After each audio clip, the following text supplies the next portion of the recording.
Hello, so today I'm going to talk about all the long bones in the body. Most of these are going to be the appendicular skeletal system, and I am going to include the scapula in there as well, and the clavicle.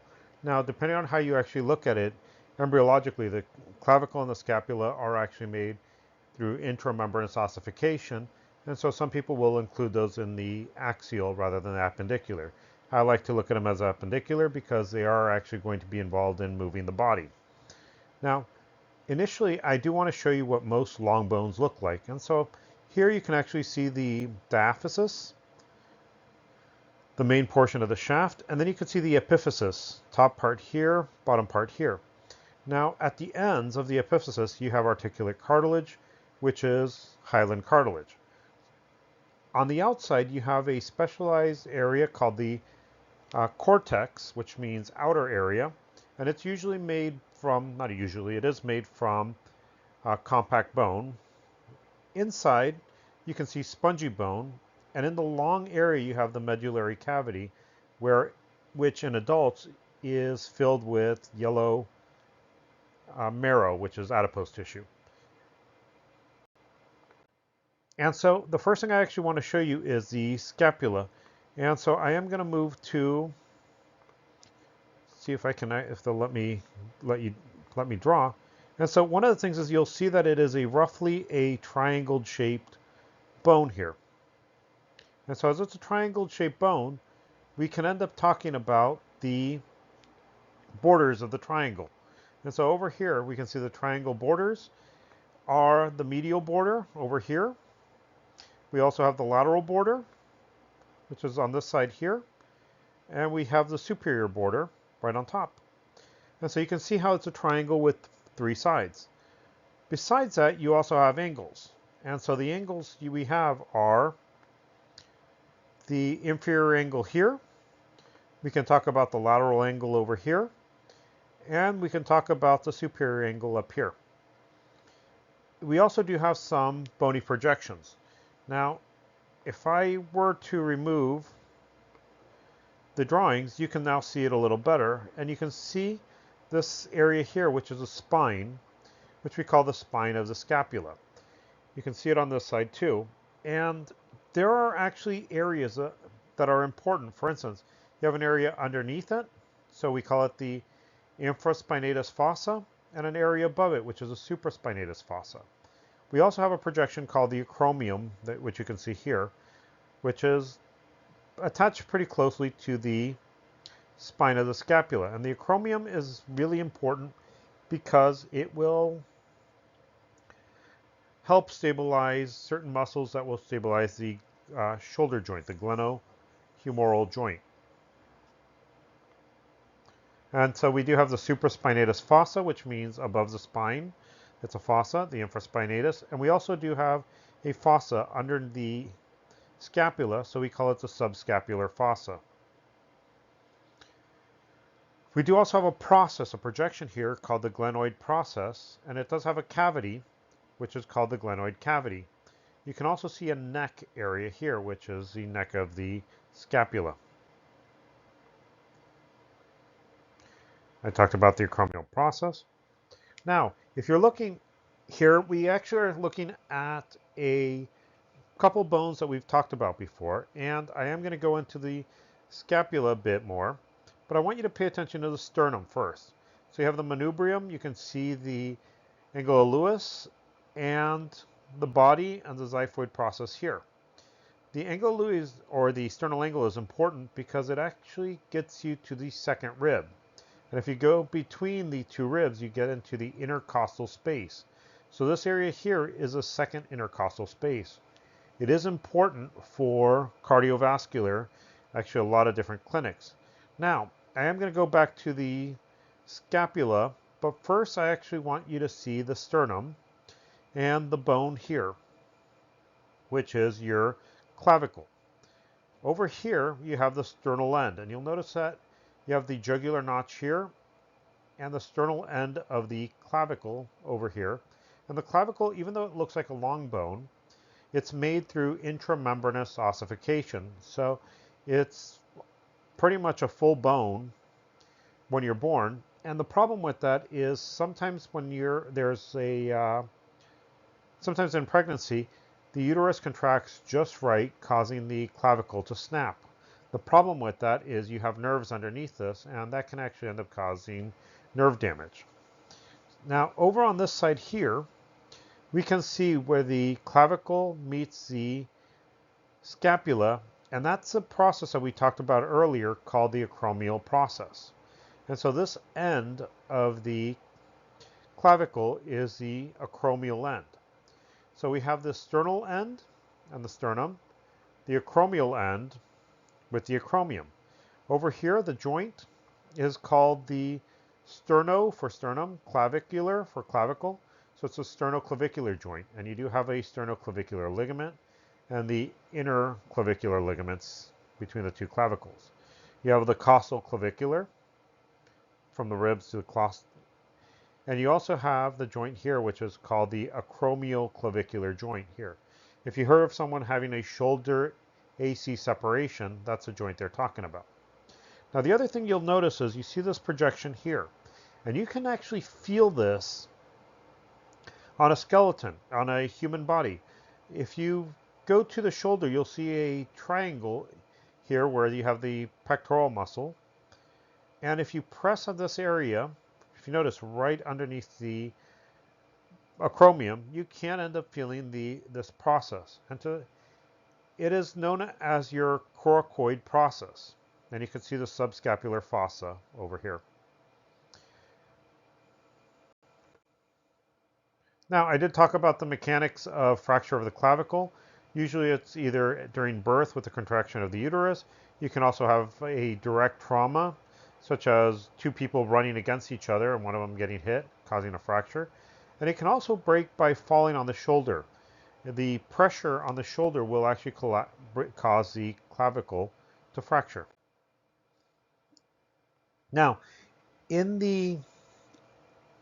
you looked at the scapula, you'll notice that the glenoid cavity has a little cup and the humerus fits into it. And so you have the humerus here, which is pretty much distal and actually lateral to the scapula. You'll notice that you have a rounded projection, and anytime we have a rounded projection, we call it the head. You can see two big lumps here called the tubercles. As one's bigger than the other, we call them the greater tubercle and the lesser tubercle. Now between the tubercles and the head, you see a line here. And the humerus has two necks. This neck here is called your anatomical neck. And under the tubercles here, you have your surgical neck. I didn't write the anatomical, but it would be the anatomical neck here, surgical neck here. I usually tell people to think A before S. As you have a groove, a fossa between the two tubercles, we talk about the intertubercle fossa. As you go down, you'll see this bump here, which is a bony projection called another tubercle. And the deltoid really comes towards that area, and so it's called the deltoid tuberosity. The deltoid is a big muscle that you will actually see later.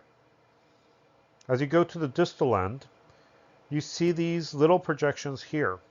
Now this one's a round projection here, which we're going to call, I'll draw it in so you can see it better. This round projection here, which is on the lateral side, L for lateral, M for medial. So you have the lateral side. You have a rounded projection which looks like a head, and so we call it the capitulum. Now, if you look at the word capit, you can see that part of it, capit, is like the word as captain or capital, which means head. So there's a little head here, so we call it the capitulum. You can see it here. And then you have the trochlea here, which looks like a spool type of projection. And so these projections are these two rounded projections, almost knuckle-like. So we can look at this area outside that as being outside the rounded condyles. So we call these two areas the epicondyle. If this is medial, it's a medial epicondyle. Over here, you have the lateral epicondyle. And so if you notice, you can still use the same words from the axioskeletal system to help you understand what you're seeing in the appendicular. You do have a couple fossas here, which we call the, let me erase these, we call the coronoid process and the radial fossa. Coronoid fossa, radial fossa. The reason this is called the coronoid fossa is you do have an extension on the bone over here, which when you fold your elbow, when you bend your elbow, it fits inside, and so that process is called the coronoid process. Over here, it's called the radial process because the radius is on this side here, and when it folds, the head goes in there. What I am looking at now is the posterior. Again, you can see the greater tuberosity, you can see the head, anatomical neck, surgical neck, deltoid tuberosity. You can see the medial, that's medial because the head's here, epicondyle, the lateral epicondyle back here.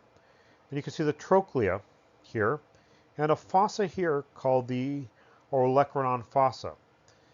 The ulna, which is a bone that connects to the trochlea, fits in here, and it has a little projection called the olecranon, which goes into the olecranon fossa.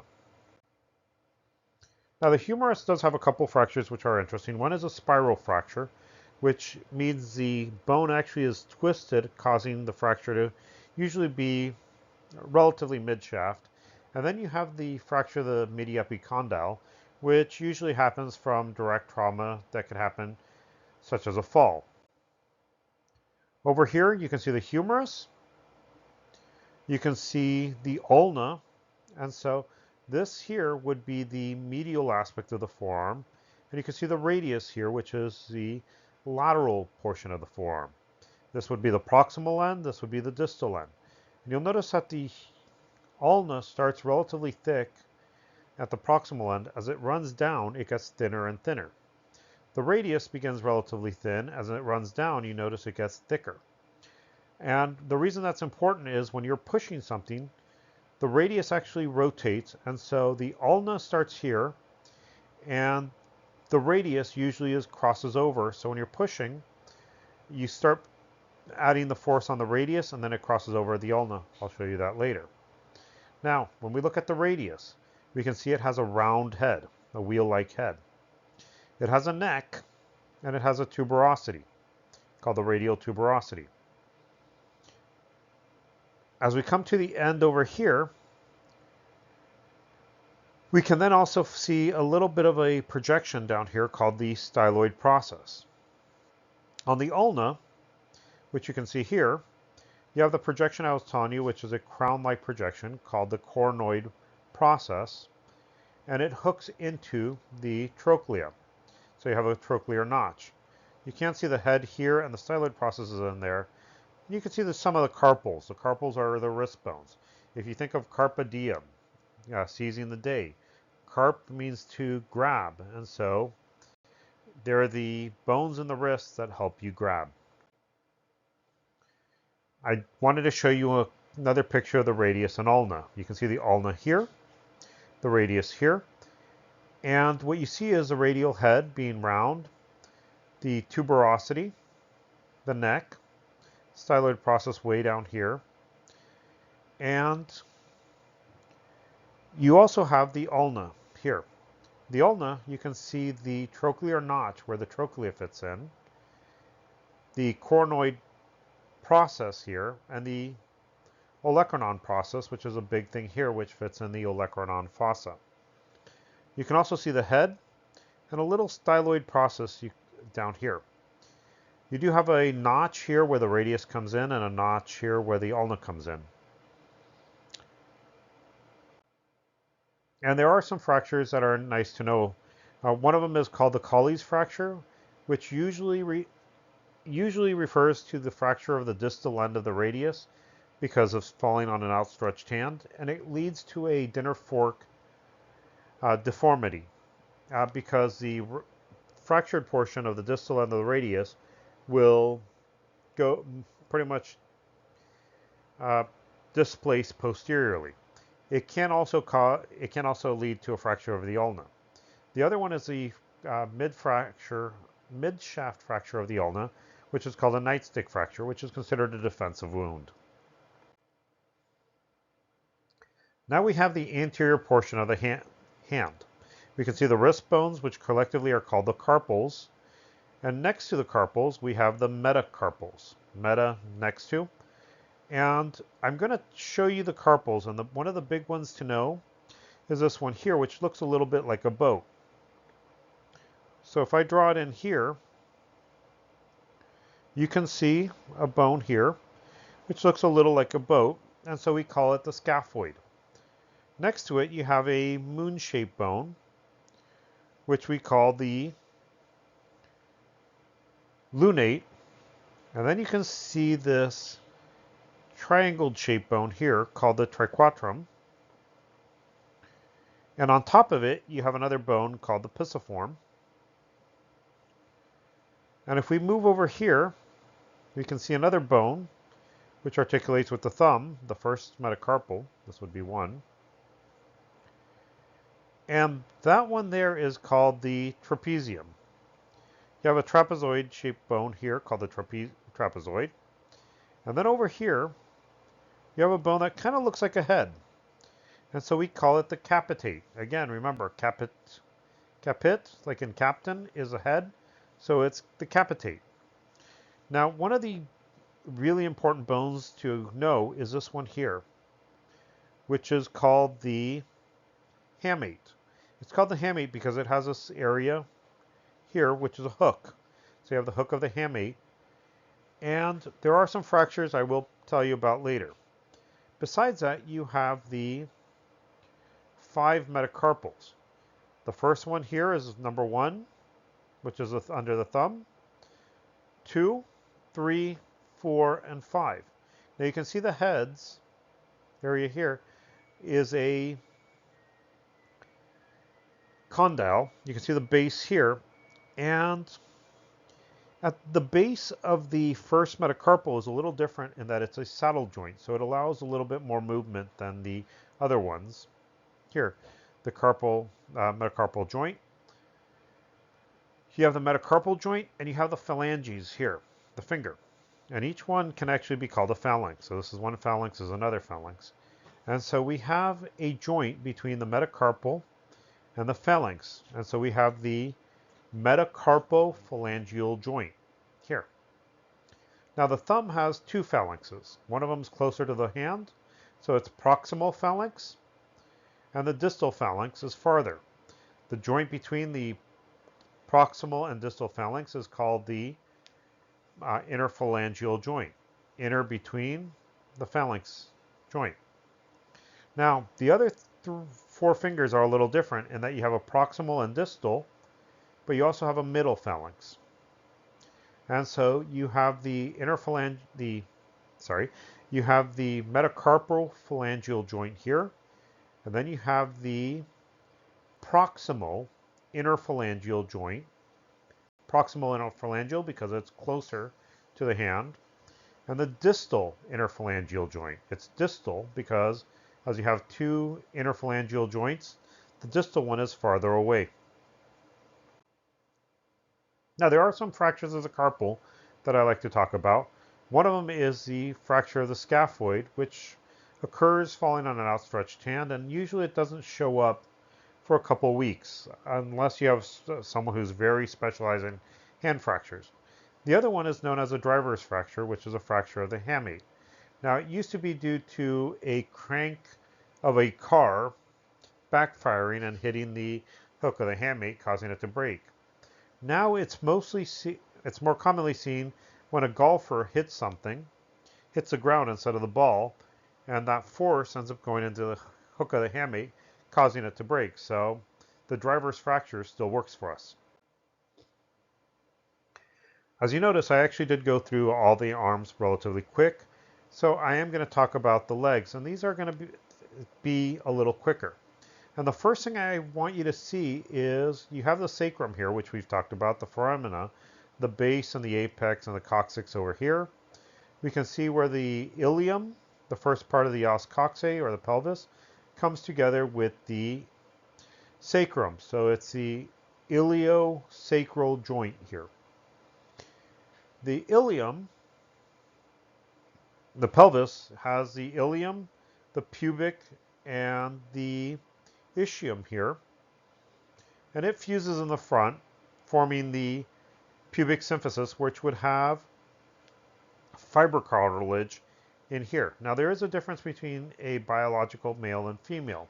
If you look at what's called the true pelvis, which is a line here, you can see that it's relatively narrow in men. You can also see the arch is a bit more narrow in males. If you look at the female, it tends to be a more obtuse angle. And the true pelvis here, it tends to be round. This is important because you want it to allow for birthing. So you have the true pelvis, and you also do have a false pelvis, which is just a little above it. You can see it here, partially see it here. And it's actually easier to see on a model. Now, there is a dislocation of the pubic bone, which usually is seen in motor vehicle accidents, MVA, or during deliveries when baby tends to be a lot bigger than the the woman's frame is made for.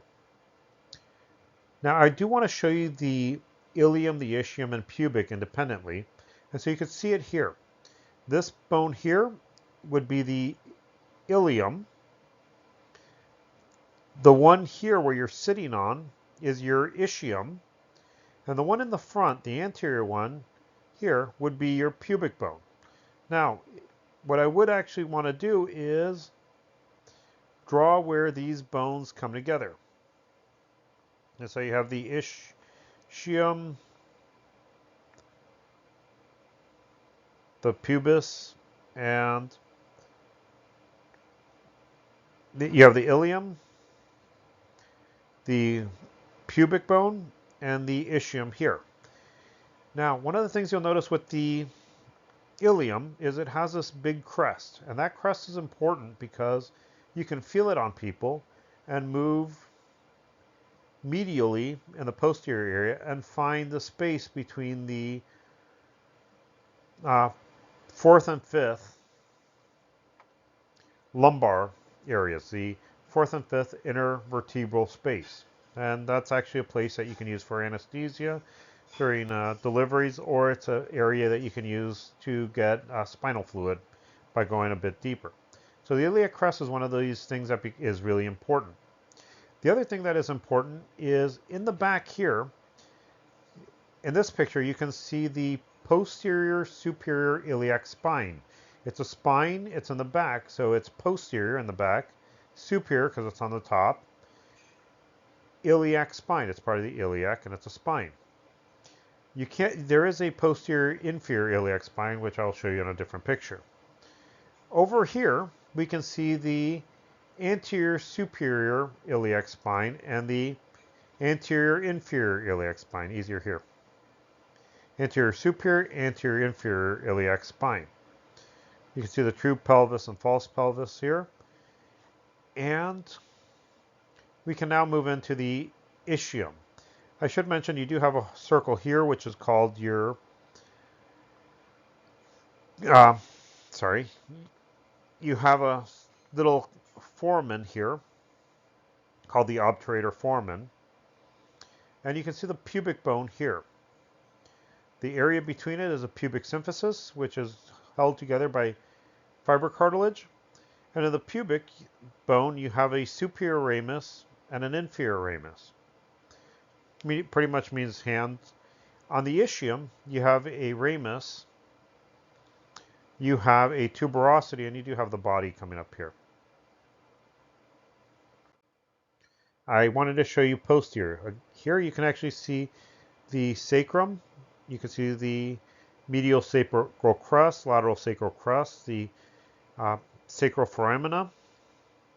You can now see the posterior superior iliac spine, posterior inferior iliac spine right below it. And you can see this notch here called the greater sciatic notch. You can again see the iliac crest, and over here you can see how it does lead you to L4, L5. You can see some of the gluteal lines on this picture. It's better to look at them in lab. Now, as you come down here, this area here is the ischium. So you have a spine on the ischium called the ischial spine. You can see the lump of bone called the ischial tuberosity. And if this is a greater sciatic notch here, the notch under the ischial spine is the lesser sciatic notch. Again, you can see the hole here and here, which is the obturator foramen. You can see the pubic bone a little bit here, and you can see part of the cup here of a structure which is made up of all three of the bones called the acetabulum. The acetabulum is a big cup which the femur is going to fit into, but I'm going to show you a different picture for that. Here you can see the acetabulum a bit better. You can see the femoral head is going to fit in here. Ischial tuberosity, pubic bone, pubic symphysis, and so this will fit in there, and it will make a nicer ball and socket joint than in the glenohumeral cavity. And so let's move to the femur. You can see you have a true femoral head, and you have a little divot here, and that divot is called the fovea. As the divot is in the head, we call it the fovea capitis. Again, capitis means head. You then can see that you only have one neck here. So if you think of the head here, you have a true neck down here. So the femur only has one neck.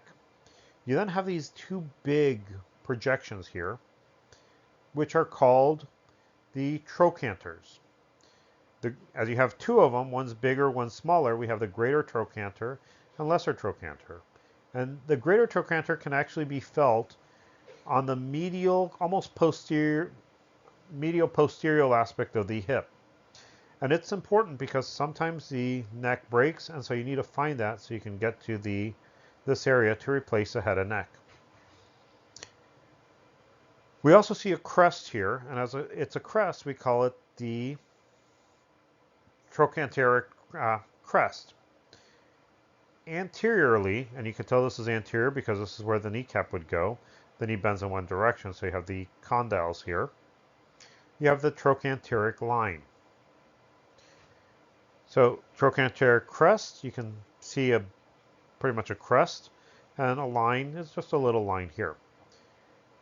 You do have a couple tuberosities, and you have a line behind it called the linea asperagia. And again, the condyles. If you notice, the head is here, so this tells you that this is the medial aspect. And so this condyle is called the medial condyle. This one would be the lateral. Over here you can see the head, so medial condyle is over here, lateral condyle is here. You can see the patella here, and the patella rests on the anterior surface of the distal portion of the knee. And so we call this surface of the femur the patellar surface. The back of the knee here is the popliteal surface, and you'll have a popliteal sulcus there. As you have a depression between the condyles, we call it the intercondylar fossa. And as you have a little projection off the sides of the condyles, we call them the epicondyle. Again, you have the medial and lateral epicondyles. And you can feel the medial and lateral epicondyle. Most of this bone you can't feel, except for, like I mentioned before, the greater trochanter. And really the only place you actually will see fractures tends to be in the femoral neck, and that has to do with how it bears weight or if it falls, and usually it has to deal with either motor vehicle accidents or osteoporosis. So femoral neck, usually seen through osteoporosis. There can be a break and then a fall, or a fall and then a break. Over here, you can see the condyles. I can tell you that this bone here is on the medial side, and so you have the medial condyle and the lateral condyle. And this bone here makes a almost T shape. See how this one works. You have an almost T shape here. It's highlighter. We'll use a pen. So you can see almost a T shape here. You can see the T shape here too. And the reason I'm actually keep on talking about T shape is because that bone is called the tibia.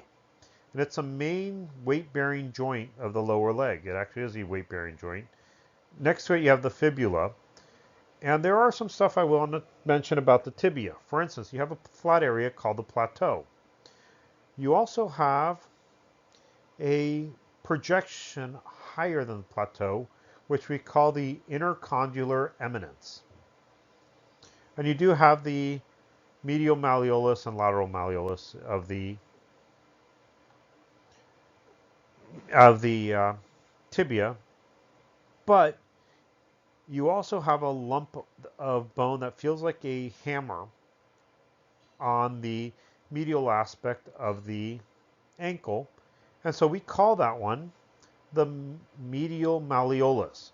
Now, one of the nice things is you can feel the tibia from a bump called the tibial tuberosity in the front. You can see a little bit here.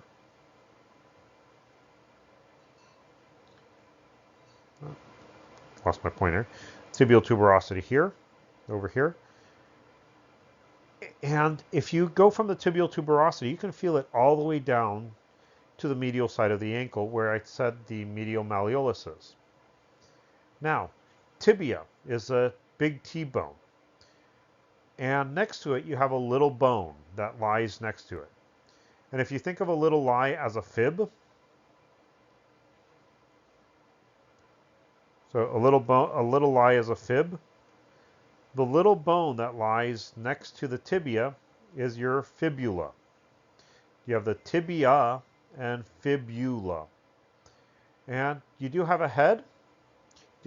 You also have another hammer-like projection here. You can see it better here, which is called the lateral malleolus. Now, usually the bone that breaks from trauma will be the tibia because it's really exposed. You can actually see a break happen mid-tibial area, usually called a Bible bump. Not a Bible bump, a bumper bump, and you have it here.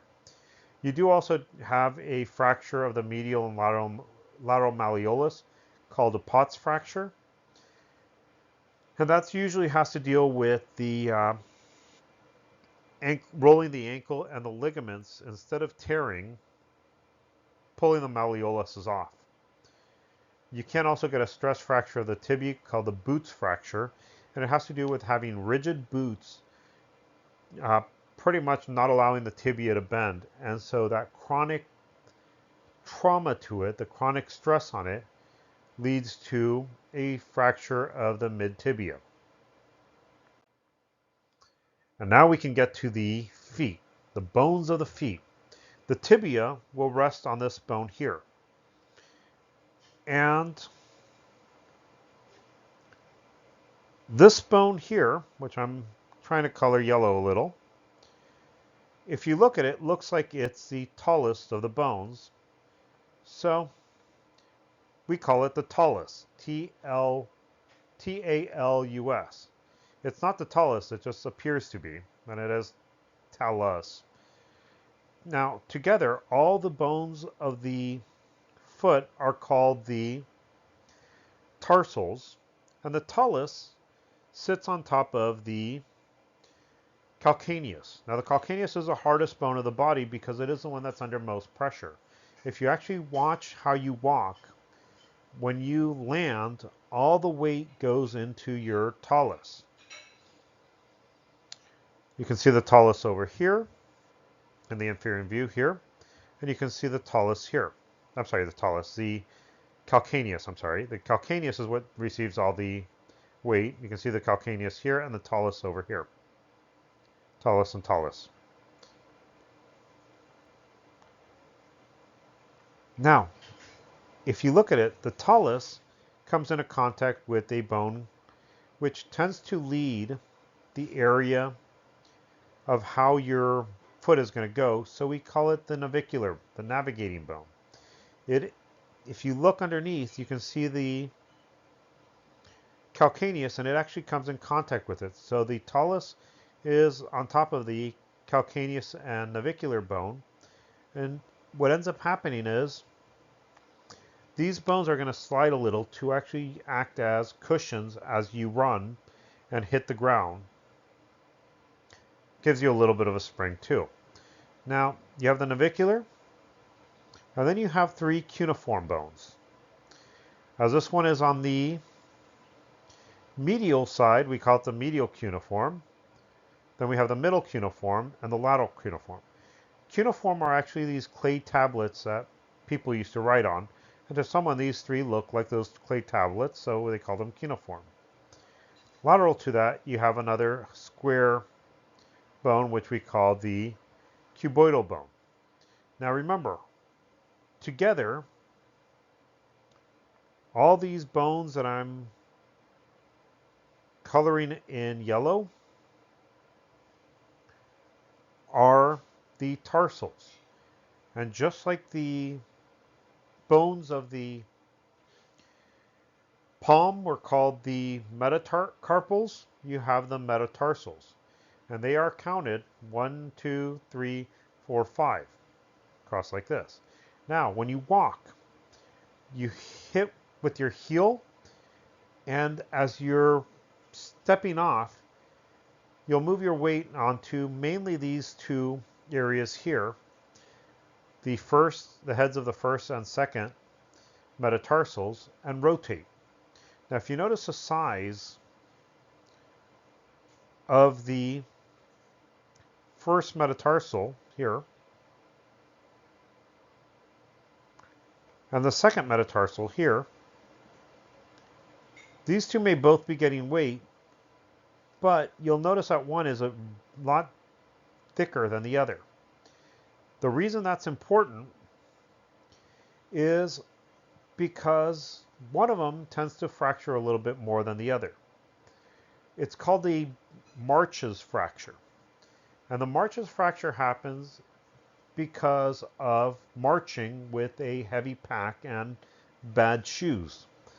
Now, it is a March's fracture. It does have to do with having a bag and heavy bag and marching, but usually you do see it in military because unlike civilians, who when our feet hurt, we can stop and rest.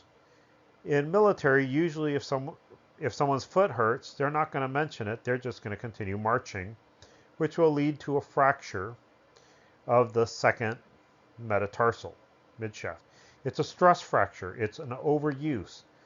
And I will mention a little bit about stress and failure at the end of this lecture. The other fracture you can get is a fracture of this fifth metatarsal. And it is usually due to the rotation and how the ligament ends up trying to hold it in place, and you'll have a fracture of the base. It's called the dancer's fracture, and it can happen when a professional dancer is tired, and when they land on the head of the fifth metatarsal, instead of how they're trained, which is the heads of the first and second metatarsals. I don't know why I'm saying that today. And just like the fingers are called the phalanges, so are the toes. And you can see this first one has only the proximal and distal. The other ones have proximal, middle, and distal. So you have similar things. Now you do have an arch on the foot, which is important for a lot of things, especially walking. But before I talk about that, I am going to mention some of the foot fractures. Now, I've talked about the dancer's fracture and March fracture, but you also have one called the lover's fracture. Now, when you think of the lover's fracture, you can either think of Romeo and Juliet, or I think it's also called the Don Juan fracture. The idea is the lover is with their lover, and husband comes home. So lover jumps off the balcony and lands on his calcaneus, and that fall causes a fracture of the calcaneus. It can also happen in times when someone is parachuting. Now, there are a couple arches that are important, especially if you're in kinesiology. These arches will help maintain the foot, and you can see the medial arch here. So this is a medial aspect of the foot. You can see it's made of the calcaneus, the navicular, the medial cuneiform, and the tarsal. And so when you actually land and have a lot of weight, it will actually cause this to get a little give. And there are some people who do not have this arch as high as it should be, so it drops, and that's what we call being flat-footed. Some people also have high arch, which is also problems. So I talked about this medial arch. You also do have a lateral arch here, and that is really pretty much a calcaneus and the base of that's the head of the fifth metacarpal. And then you have the anterior transverse arch, which is made up of the heads of the metatarsals. And so you can see how these arches play together. Now, I did mention how I wanted to mention a stress fracture. Now, one of the things that happens is with overuse of any tissue, any structure will fail. And when they fail, what happens is the structure won't be able to be used for what it is intended. So with bones, if there's failure, the bone will actually break due to stress, and so that's why you end up getting stress fracture of the bones. Hope you enjoyed this lecture, and have a nice day. I will mention also, I don't talk too much about ligaments. I do have a lab for the ligaments, which is in the link in the description. You can find it if you want, and I recommend doing it. I hope you enjoy this and have a nice day.